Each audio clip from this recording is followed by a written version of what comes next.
Good afternoon. I'm Bob Seese, and I love the title. I got a note from my boss yesterday when he saw the title and said, "Fitting." That's all he said.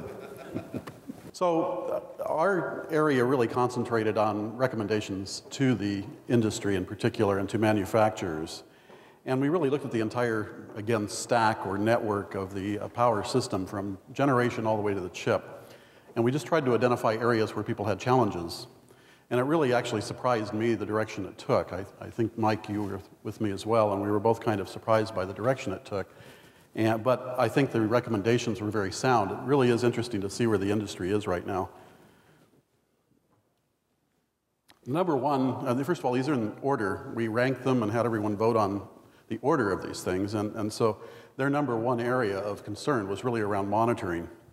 And in particular, there's a recommendation that we look at power line monitoring, which allows for bidirectional communication between the devices all the way along the power. So you're talking right from the server or network equipment or whatever it is, through the outlet, all the way down through the UPS. Really, that's kind of where we ended when we talked about that. But the ability to be able to communicate bidirectionally so that the UPS can say, here I am, I'm UPS A, and you are hooked, that outlet are hooked to that device, PDUs and all the way up the stream.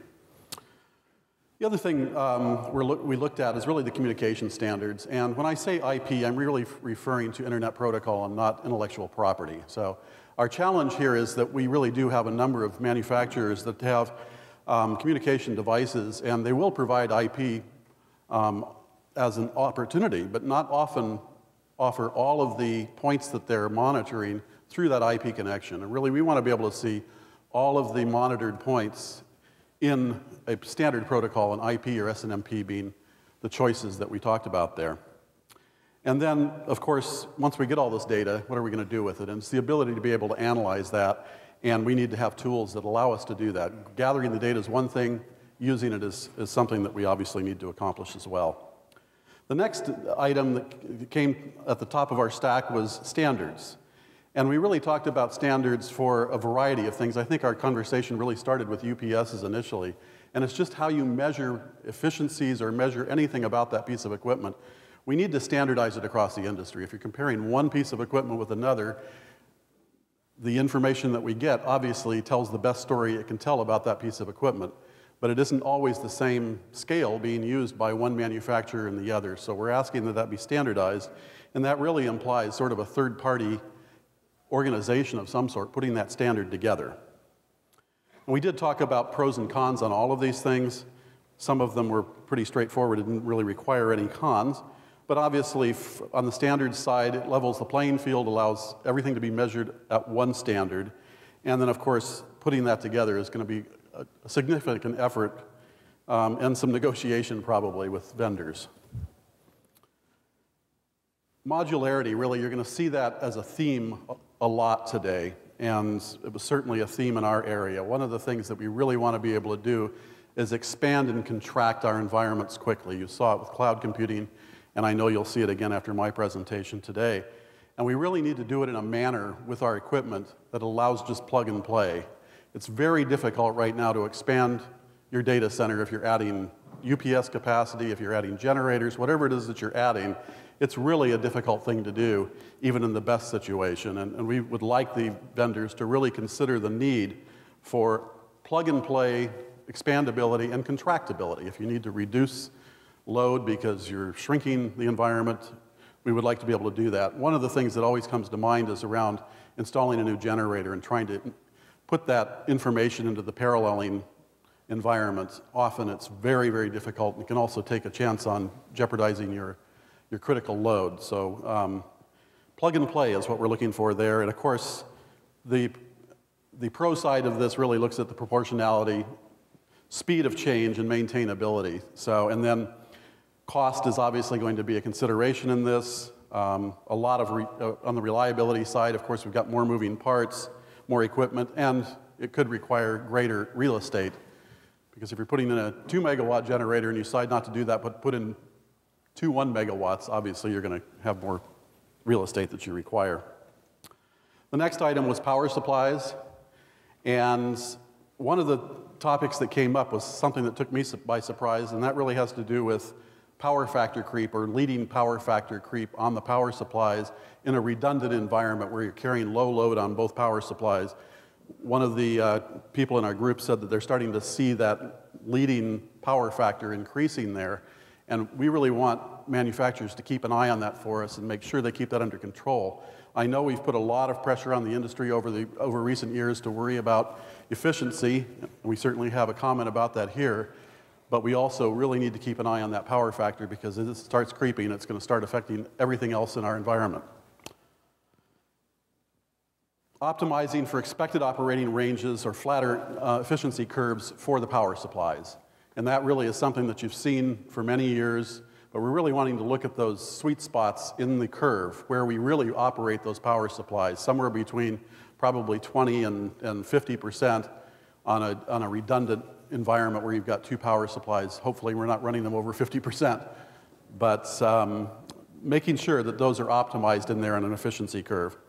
And then you're going to see this again today. We're certainly recommending that we look at higher voltages so that we can eliminate some transformers and obviously some losses by delivering 277 or 480 to the servers and to the networking equipment.